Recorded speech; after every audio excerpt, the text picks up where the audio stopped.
already trying to do. They're already trying to move, which I want to ask David about. And of course, I'm talking about my friend David Giglio. I'm going to bring on here in a second. The Senate is trying to move to prevent Donald Trump from dismantling NATO.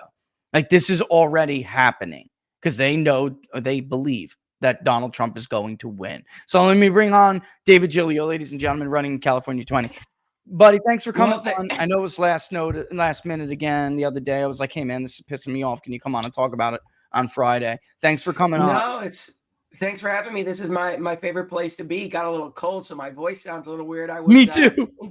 I was in Bakersfield till late last night. Didn't get home till midnight. Spoke at the Greater Bakersfield Republican Assembly. It was a great event. People were really fired up. I heard you rocked it. Yeah, and a lot of what you say is true. Everything in this race, 2024 only matters. President Trump, he's going to win. I believe he's going to win. I think you now see that Congress, the people in Congress think he's going to win, which is why they did that yesterday. You're exactly right. That was to prevent Donald Trump from leaving NATO. And so they're even gearing up for a Trump victory. But it doesn't matter if President Trump wins if he can't get things through. Republicans are cowards. We see it all the time. We saw it yesterday with the NDAA. They talk a big game, but then when push comes to shove, they back down and they run away scared. And we cannot give President Trump another Congress, House, and Senate full of cowardly Republicans, people who pretend to be tough but are just all talk, empty suits. And Kevin McCarthy is the biggest example of that. And I'll tell you a funny story from last night that I was going to text you, but now I get to say it live. So I spoke last night, great reception. I went out in the parking lot after the event. This guy comes up to me and he goes, hey, I'm a childhood friend of Kevin. I went to school with him all growing up. And I thought he was going to say you were wrong about him. You know what he said to me? He goes, everything you said about him is exactly right. This is a childhood friend of Kevin McCarthy who's telling you that Kevin McCarthy is not a good guy. And I was like, my wife started laughing because it just goes to show you people can put on a public facade, but who they are, a lot of people know about it behind the scenes. And you're right. The president is getting a lot of bad advice from people who maybe they mean well, but the people that are giving that person the advice don't mean well. Yes. And this is key. Those people are no longer being paid by that person anymore. So they're not living. They don't have to care about Trump. Nobody in Kevin McCarthy's circle locally likes President Trump. Okay, that is a fact. They wouldn't be behaving in the manner they are in this race if they cared about President Trump, if they wanted his agenda to pass next time. Everything they're doing is to ensure that that doesn't happen, that he doesn't get a strong Trump supporter, and to keep their grip on California. And let's be honest, Kevin McCarthy is absent from the House, but he's not absent completely. He might not be there in body, but he's there in mind, spirit, and his money is there. So it's really the final battle, not just against Democrats. This is the final battle for the Republican Party. And this is what I said last night in Bakersfield. We have to determine what this party is going to be going forward. Because if we let these people get away with what they're doing, they are going to destroy the Republican Party. And listen, I'm not going to cry tears for a Republican Party that doesn't care about its voters. I'm going to cry tears for the country because the Republican Party is the only thing standing in the way of stopping the radical Democrats. But it's only if we fully embrace President Trump's his movement. And everything they've done in this race, Vince Fong, he is a well-known, even Rick Grenell. Knows enough to come out immediately and say, no way, you have made a lot of comments against Trump. They're not sure Fong's getting on the ballot. So the backup plan is the sheriff. Obviously, he's waiting in the wings to get a lot of funding. Then they just got everyone and their mother to get in this race now because they want to split the non-Fong / sheriff vote and hope that, we can't gain enough traction. It's a short primary. It's in March. It's one of the earliest in the country, but it's the most important in the country. If MAGA wins this seat, just imagine the boon for President Trump.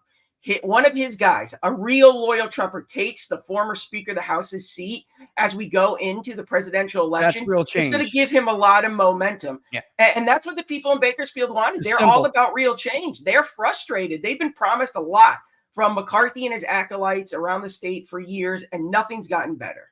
Look at what they're doing, and I know because this is from your tweet, but then McCarthy gets all of his little local papers and little outlets that he leaks to all the time, which, by the way, I want to bring up.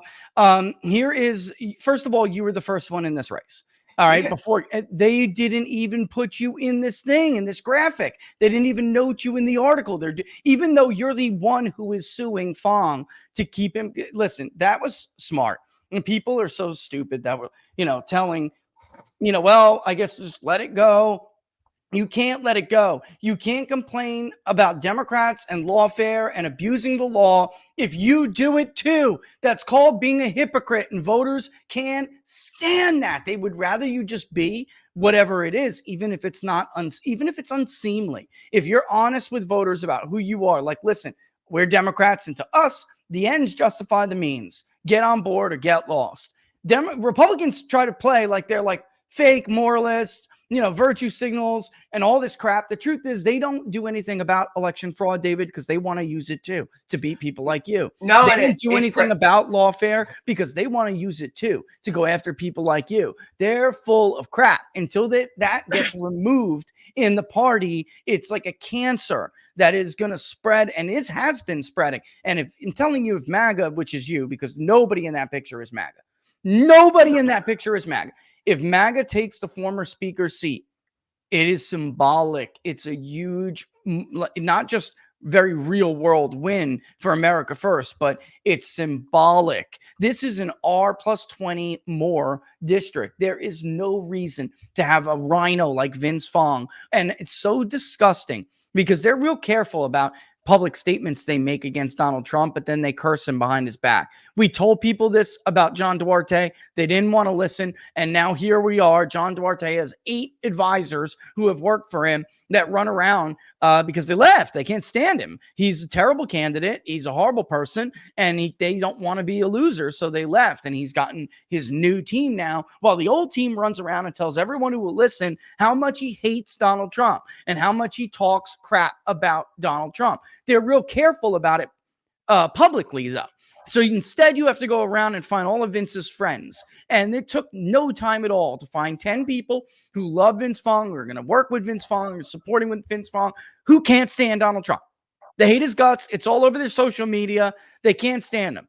Liz, right, who the California Republican Party just endorsed, by the way, right? Liz, oh, man, we're going to have Biden and Trump again. The country doesn't even have a choice. Because she was a DeSantis supporter. Let's get real. We're all DeSantis supporters who were behind the effort to rob Trump of delegates by changing the rules. And that's another reason they hate you. If it wasn't for you, oh, it's true, David. If it wasn't for you, they would have taken those delegates from Donald Trump. Yeah.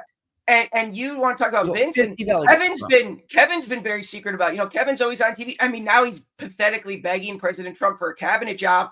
Kevin McCarthy's been holding fundraisers for Ron DeSantis, Nikki Haley, Tim Scott for the last 2 years for his local donors. All these same big local donors that won't talk to me because they know I'm a Trump supporter, and Kevin has told them, you are not allowed to donate to this guy. You are not allowed to talk to this guy.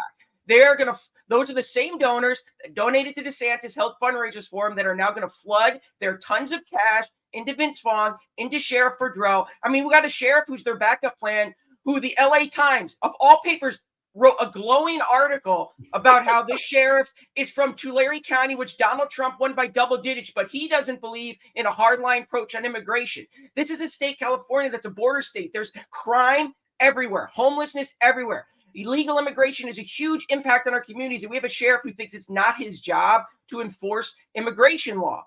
And that's their backup plan. But they pick these people that they think are going to be able to fool President Trump for better. They think they're going to get people to say, "Oh, no, President Trump." Kevin is he's a shyster. I'm going to say it. I don't feel bad about it. He's very good at manipulating people, and he's very good at making people think he's telling them the truth, because all he cares about is his own power, and he'll say and do whatever he needs to preserve that power. So he thinks, I'll just go to President Trump and tell him, no way, these people love you. They love you just like I love you, President Trump. And behind the scenes, all they do is they have parties. They make fun of him. I've been fighting this for 3 years. These people, they hate President Trump.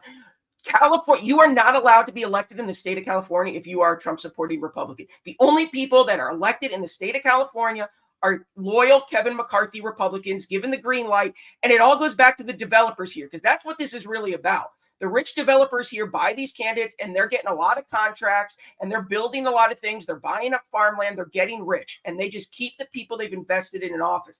And that was my message to the people last night. I said, listen, I am the only one in this race that is a true outsider that can sit here and tell you I don't owe any of these people anything. They've all lied to you for decades. None of them have anything. I don't give a crap about them. The only people I care about are the people who vote for me, and even the ones who don't vote for me and that live here. I'm going to go there, do what's best for them. And if these rich people don't like it and they want to kick me out, at least I accomplished something. All these other electeds have been there for decades. They've done nothing for the Valley. Kevin McCarthy had the biggest Republican delegation in decades, and he didn't even make water a top priority. Didn't even talk about it. And that's what the most frustrating part is, because a lot of these ag people are controlled by Kevin, and here I am actually wanting to help them because they don't have much time left and they're listening to bad advice. And I hope that President Trump looks at this race and says, listen, I need loyal guys, because this is an important time. Like we said, President Trump, he has Agenda 47. It is great, but he's not going to be able to get that through with cowardly Republicans. Vince Vaughn does not believe on everything in Agenda 47.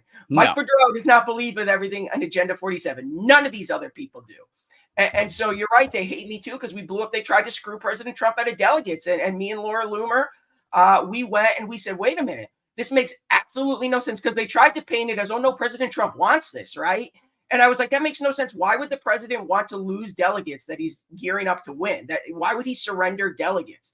I remember, David, when I got that call, basically because they have people who they think are loyal lying to them to their face. And they called and were like, listen, I just explain to me the delegate math. What is the deal with this? And there was no other way to interpret this. Like 3 months ago, when you thought Ron DeSantis was going to do better in California, you thought this was a good idea, because by district level delegates that aren't winner take all, if your district, and with Bakersfield, for instance, has more Republicans than the Bay Area does, but because there are more concentrated numbers of congressional districts in urban areas where more liberals are, they'll actually be able to rack up the delegate count by winning the liberal rhino areas. And then the Bakersfield, where there are hundreds of thousands more Trumpers, they get left out in the cold. There's still only 3 delegates, so that's it. 3 for them to 12 for the Bay and surrounding areas. So if you were a DeSantis supporter who thought DeSantis was going to win the districts around LA, the districts around the Bay Area and elsewhere, more liberal areas, that was the plan that you would want to put forward. David, they explicitly, when they sent the rules, like, look, we have no choice. They were explicitly leaving off Rule 2B. And I'm telling you, if it wasn't for you, that would have. Yeah, it was like you could read it. Like, I'm not a lawyer. I could have been I could have given that to some of my old high school students. They would have read it, and it was clear as day. And they were. But they excluded it. Yeah, David. They literally would crop. They literally cropped it out of. They cropped it out, David. It was ridiculous. Yeah. And like you said, they think that this whole plan that they're doing is genius. But I'll tell you what, one thing I felt really excited after last night. Everybody wants to focus on the money Kevin's going to flood his candidates. I don't believe we ever have to compete with Kevin or his surrogates dollar for dollar, because people are fed up. If I can raise enough money and get enough support to help me raise that money to just get our message to every voter, we're going to win in a landslide. Because people ran to me when I first went in the room last night. They said, no, you're him, right? We just want you to know we've been following every single thing with this filing with Vince Vaughn, and we're ready. We're waiting to see what the Secretary of State does, because this is bullcrap. He should not be allowed to run. They're angry, and they're smart enough to realize, they said, yeah, and the sheriff is the backup plan. They know it too. These people pay attention. They're upset. They've been dealing with the McCarthy machine for decades, and they notice that this is their chance to finally get real change, not just in their district, but with the state of California. The Republican Party in California continues to pat itself on the back over their midterm performances last year, while ignoring the fact that nobody voted in the state of California. 50% turnout is not going to happen in the 2024 election. It's going to be a 60% turnout. So Democrats, independents, disaffected Democrats that were so angry with the Democratic Party, rather than embracing Republicans saying, maybe I'll switch my vote, they just stayed home. And this helped Republicans win by some razor-thin margins in a seat like John Duarte's.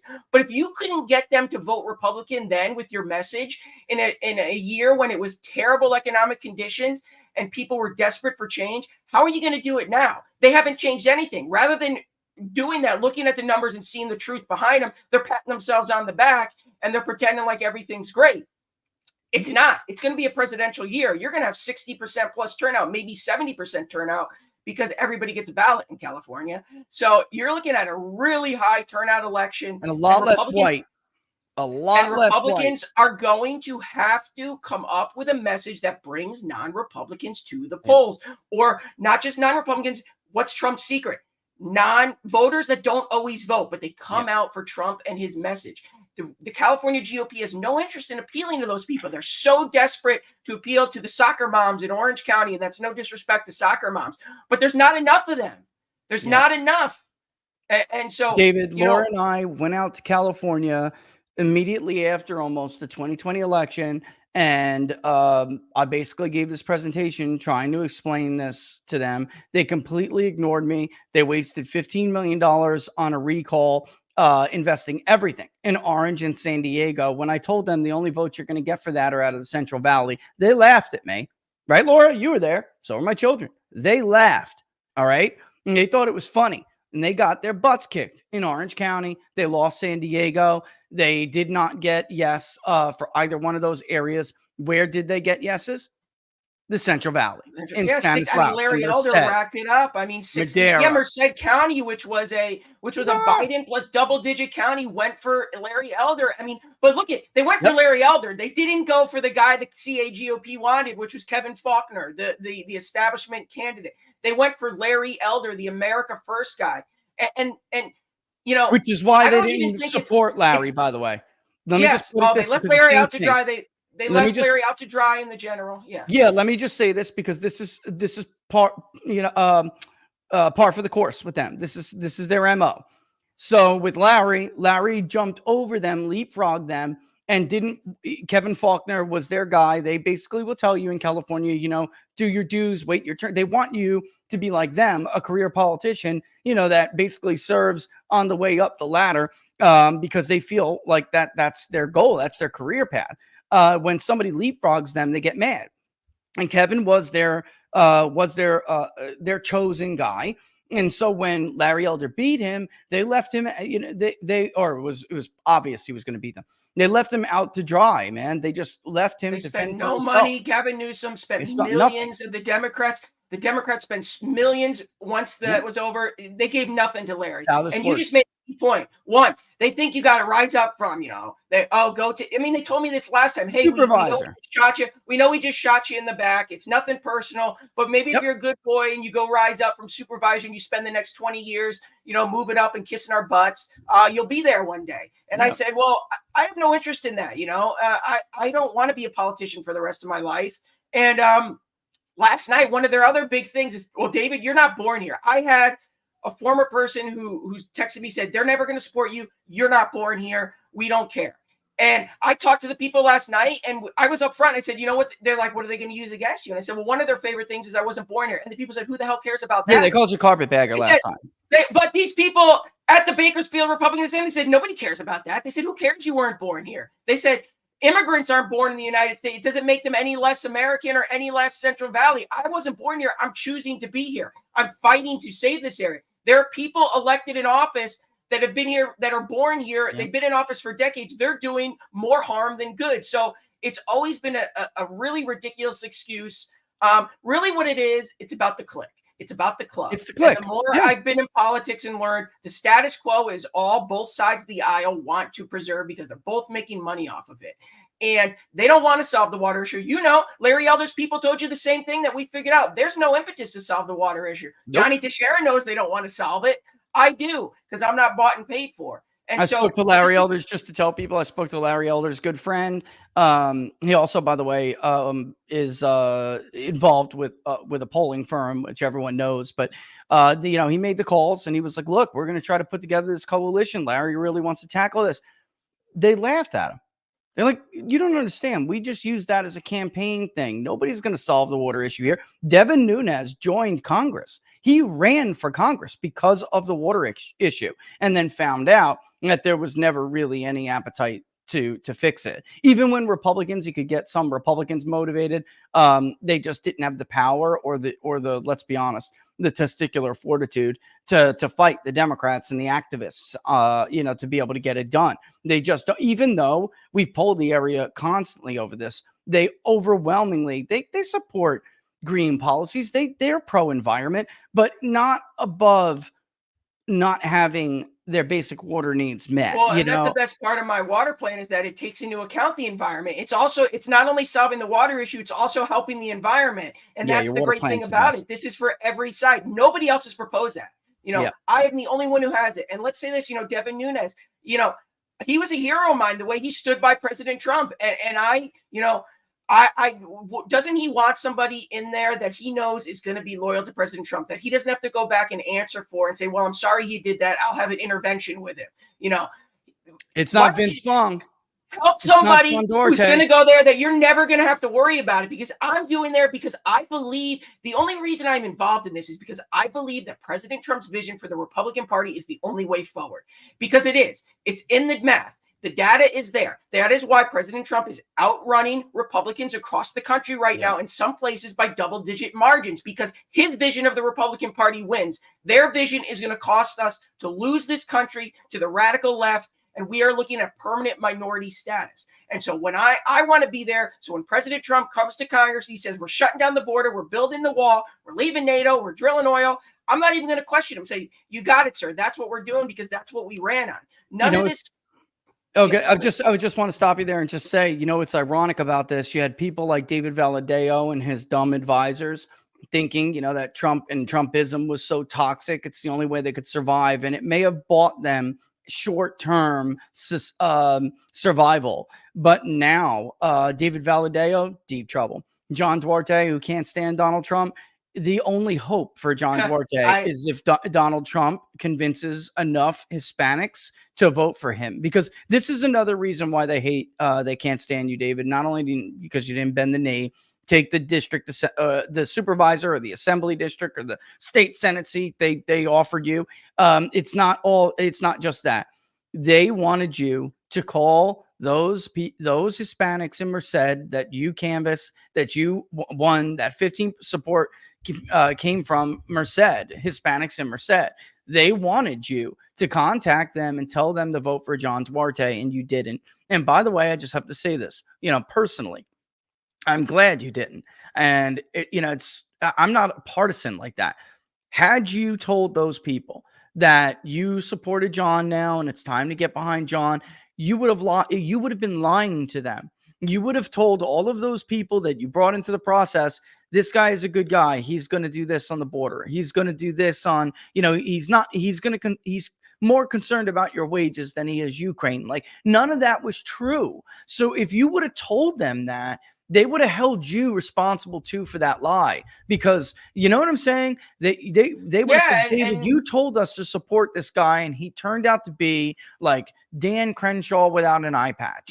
He turned out to be worse than that, because he just doesn't care about anything. And let me tell you about you open the door, and I want to tell the story, because we talked about people giving those close to Trump bad advice, saying that no, these guys are loyal. Let me tell you this. You started talking about it.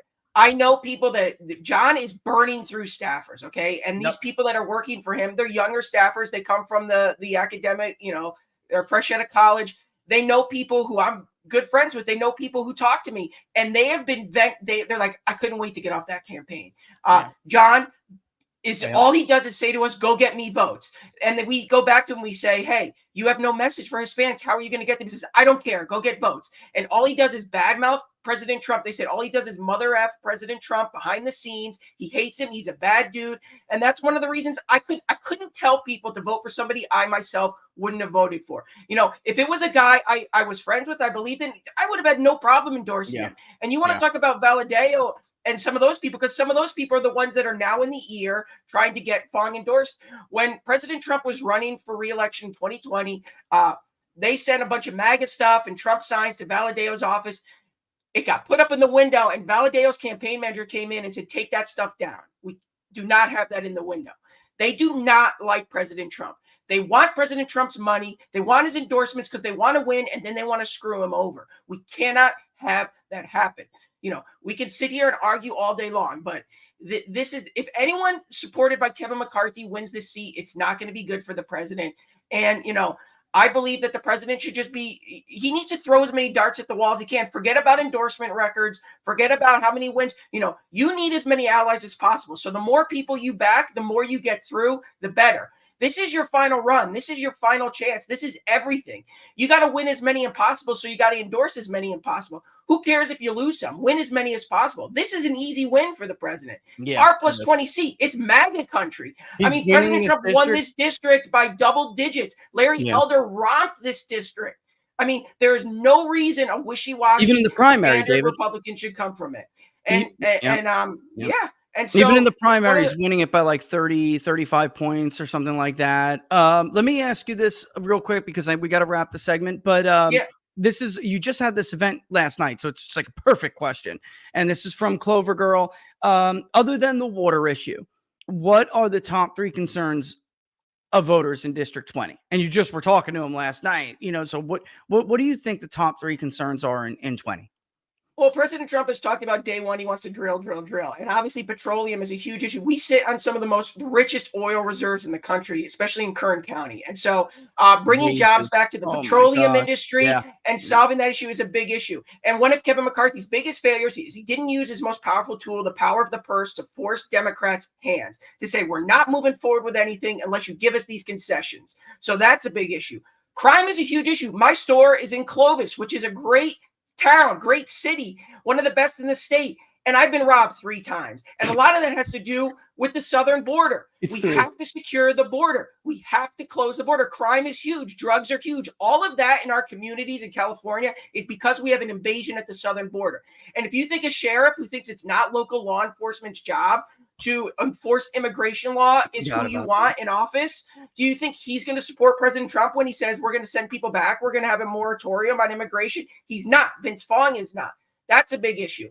And one that's near and dear to me, because I know it's near and dear, is education. California is failing students. It's like 30% proficient in math and science. And people are upset. They recognize the catastrophe this is causing for their children. So I was a former teacher. It's always going to be an issue that's near and dear to my heart. I think it's an issue that's on everybody's minds, regardless of district, in every part of the country, is the fact that their kids are not getting an adequate education. So there's a lot of stuff that I want to do. But the key is I'm not bought and paid for by the people who don't want it to happen. And those people are all going to flock to Kevin's people. We have to just raise enough money to make sure when everybody gets their ballot, they know who I am. Enough money to send out a couple mailers, run some radio ads, and I'm confident we'll win because this is America First country. They impromptu Trump parades in Clovis and all these places during the 2020 election. They love President Trump. When I said last night that I'm here for President Trump to fight for him, the crowd erupted in cheers. I'm actually going to get you that speech. I found it interesting that you linked immigration and crime as a single issue, just the way Trump did when he went to Anaheim. One of the biggest eruptions he got was when he did that. He linked immigration and crime and then said, and guess what we're going to do to stop him? Shoot him. And everybody was like, whoa. They went because people are dealing with what you're dealing with. It's not that they want, to gun down people, David. It's that they know they need somebody to do something tougher. These people are not afraid to break the law. My biggest memory from the last race was when I was in Firebaugh, town nobody goes to for elections, small town, heavy Hispanic in Fresno County. Woman, she didn't even speak English. She was crying and through a translator telling me, I'm just so glad you're here. She said, nobody talks to us. And our town, they're just dropping off criminals in our town, and our kids are getting into drugs and they're getting into gang violence, and nobody's here talking to us. And that's honestly one of the reasons why I decided to run again. I'll be honest, I got my teeth kicked in last time. They did a big number on me and it hurt, it really upset me. It upset my wife. It put a lot on us. We lost a lot. We were mocked, we were criticized, we lost, money, we lost everything. And at night I'd sit up and I'd say, I remember those people. And I said, man, they were so glad I was there. I got to try again because those people need help.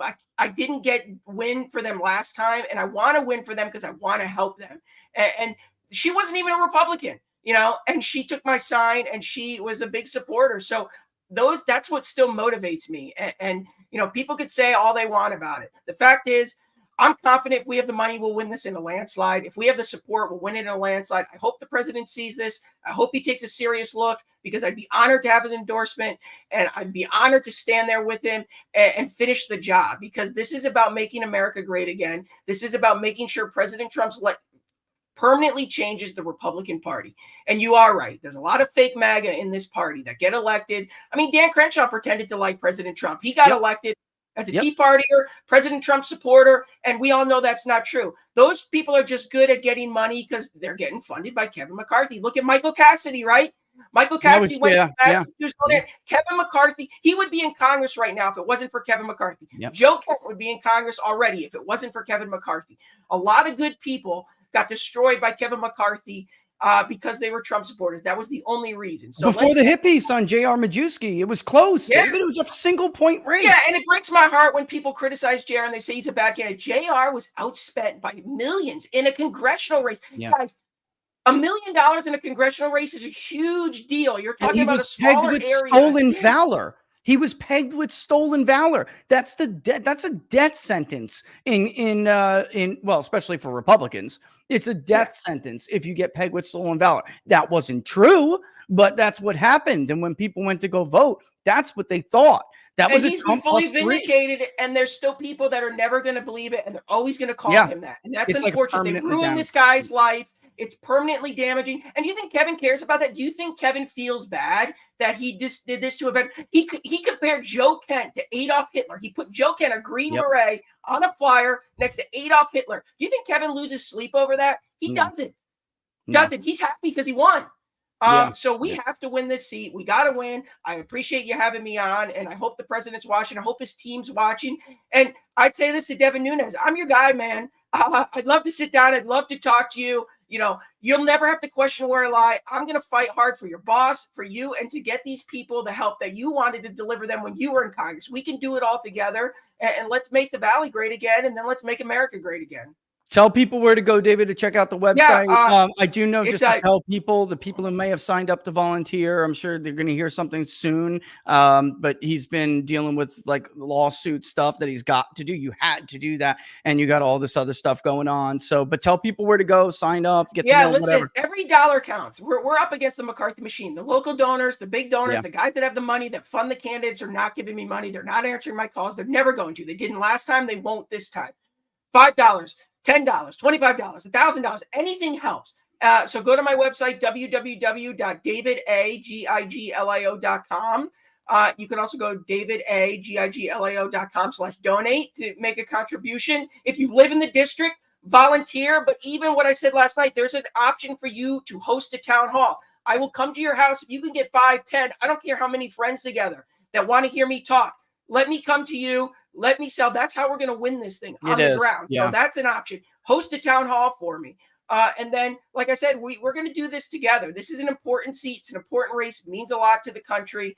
And, let's just win this thing. It's important. One thing that I left last night, I just know those people are ready for change. Bakersfield's been waiting for this moment for a long time. There's a lot of corruption down there. I mean, even the Fresno County clerk criticized the current Vince Vaughn should have never been sworn in the race. It's just ridiculous what they're trying to do. And I do want to say this. We cannot talk about election integrity. And then as Republicans, we have the most powerful Republican. He was the most powerful Republican in the House advocating for breaking election law. It's crazy. Yeah, you can't do it. People know it. They hate hypocrisy. They would rather somebody. They would rather be somebody. They would rather somebody or some party be real with them and say things they don't like than to be fake. And that's the way. That's the choice Republicans are dealing with right now. Before I go, I got to tell you the story because you texted me about the Trump blow up in my front yard. My neighbor. Somebody popped it. No, but it's funny. So my neighbor was talking to my wife. She brought over some Christmas cookies. And because somebody had posted a picture of my neighbor's yard on Facebook and said, "Oh, I love these Christmas decorations in the neighborhood." And Linda, my wife, noticed that our house was cropped out completely. They made sure they didn't have our house. And Betty was like, "Yeah, I didn't really want to tell you guys, but there was this group of 4 women. They were outside in the front yard, and when they were taking the picture, they were looking at your Trump loaf, and they were saying, they were complaining. They were saying, 'Oh, this is so inappropriate for the season. You know, this is such an inappropriate display for the season.'" I said, "How's it inappropriate for the season? It's a Trump with a Santa hat on." I said, "Wait till I get my Bluetooth thing and I have it start talking to people. Then they're gonna." I'm waiting for the HOA. I'm waiting for the HOA to probably say something, but it's just funny. People don't have a sense of humor. But hey, let's win this, and President Trump's watching. Let's make America great again. I'm with you. All the best, brother. Thanks for coming by. I'll see you soon, okay? Bye, David. Bye, Laura. Give Brooksy a hug for us. Yes. David Giglio, ladies and gentlemen, it's 1:14. I want to get to a lot of these questions. Yeah, he doesn't need to match them with money. He just needs to raise enough where people know he's the MAGA candidate. They're going to flood it. And there are, Democrats obviously are hoping that the race is so fractured that they can slip in there. Because in truth, if it was like 2 Republicans and a Democrat, you may actually be able to just get 2 Republicans at the top as a jungle primary system. But Democrats are watching right now happily as, and Marissa Wood, by the way, she's a teacher. Last time she ran against McCarthy. They're hoping that things just get split like that. There's also an independent. His name's TJ Esposito. He's little known. And he's just running to be one of those guys who runs. But they threw all these people in there. They have backup plans. But Fung is McCarthy's guy. So listen, if the state doesn't throw him off the ballot, then Republicans are just the biggest scam artists in the world, and they don't really deserve the House at this point. I'm sorry. And I'd be like, oh, well, what does that mean for the country? Well, you're a partisan if you say things like that. What difference does it make? The other day, actually, I didn't tell David this or bring this up, but tell him I didn't bring it up. He knows about what I'm going to say. Somebody was venting. He's a donor. And he doesn't like John Duarte anymore. And he never really liked him, but he supported him because it's like, hey, well, it's either that or Adam Gray, the Democrat. And this guy's just pissed. He's not giving him a dime. And he's like, no, there is no difference. So after all, there was no difference. So after all, you were right. And, so this concept of, but he's a Republican, but this one is better than the Democrat. No, he's not. Adam Gray would have been almost an identical voting record to John Duarte. There is no difference. No difference. No matter how many interventions